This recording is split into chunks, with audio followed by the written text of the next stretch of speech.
Itu perkara sengketa pemalsuan atas merek tas Longchamp merugikan pihak pemilik atas hak kekayaan intelektual atas merek tersebut. Tentunya harus memahami kronologi sengketa tersebut sebagai langkah dalam penempuh upaya hukum yang tepat. Dalam kasus tersebut, sengketa merek tas Longchamp ini berawal dari adanya laporan terkait dengan pemalsuan merek tas Longchamp. Aduan tersebut disampaikan oleh pemilik merek tas Longchamp yaitu Jean Casey Green kepada pihak Direktorat Jenderal Kekayaan Intelektual. Atas laporan yang disampaikan oleh pemilik merek tas Longchamp tersebut yang kemudian terjadi upaya penggeledahan yang dilakukan pada sebuah gudang produksi yang diduga melakukan pelanggaran kekayaan intelektual. Penggeledahan terhadap gudang produksi tas Longchamp yang diduga pemalsuan merek tersebut dilakukan oleh Direktorat Jenderal Kekayaan Intelektual yang dilaksanakan pada 15 November 2022. Berdasarkan apa yang disampaikan oleh Koordinator Pengaduan dan Administrasi Penyidik Pegawai Negeri Sipil Budi Hadi Setiono bahwa ada 2 laporan pengaduan terhadap pemalsuan merek tas Longchamp tersebut sehingga dilakukan penindakan oleh pihak DJKI. Bahkan DJKI melakukan oleh tempat kejadian perkara yaitu dilakukan 3 kawasan yaitu Ciledug, Tangerang, dan Pasar Senen. Dalam proses olah TKP yang dilakukan oleh DJKI, beberapa kawasan tersebut sehingga dilakukan penyidikan terhadap 127 buah tas Longchamp palsu. Dalam sengketa tersebut, pihak pemilik merek yaitu Jean Casey Green melakukan gugatan terhadap Al-Hiba selaku pihak yang diduga melakukan pemalsuan terhadap tas merek Longchamp tersebut. Jadi dalam sengketa tersebut yang menjadi perbuatan melawan hukum ialah adanya pemalsuan terhadap tas merek Longchamp sehingga pihak yang mempunyai hak milik atas tas dengan merek yang dipalsukan tersebut mengalami kerugian.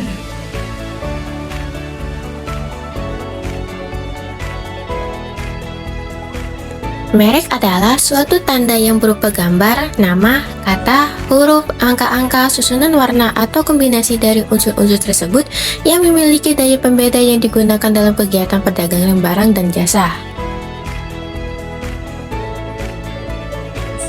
Merek dagang adalah merek yang digunakan pada barang yang diperdagangkan oleh seseorang atau beberapa orang secara bersama-sama atau badan hukum yang membedakan dengan barang-barang sejenis lainnya.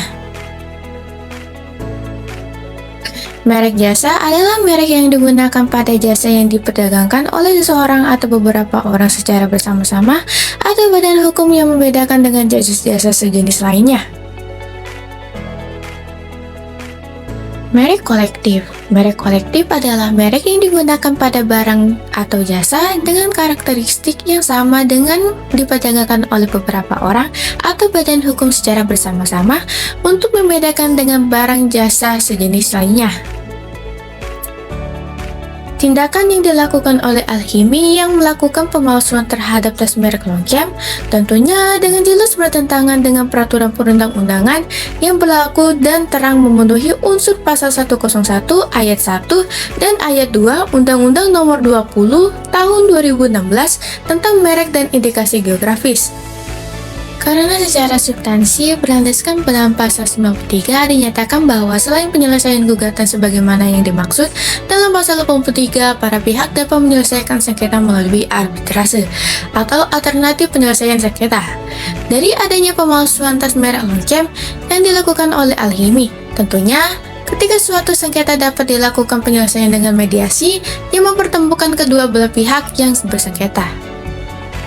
Merek tidak dapat didaftarkan karena merek tersebut 1. Didaftarkan oleh pemohon yang beretikat tidak baik, 2. Bertentangan dengan peraturan perundang-undangan yang berlaku, moralitas keagamaan, kesusilaan, atau ketertiban umum, 3. Tidak memiliki daya pembeda, 4.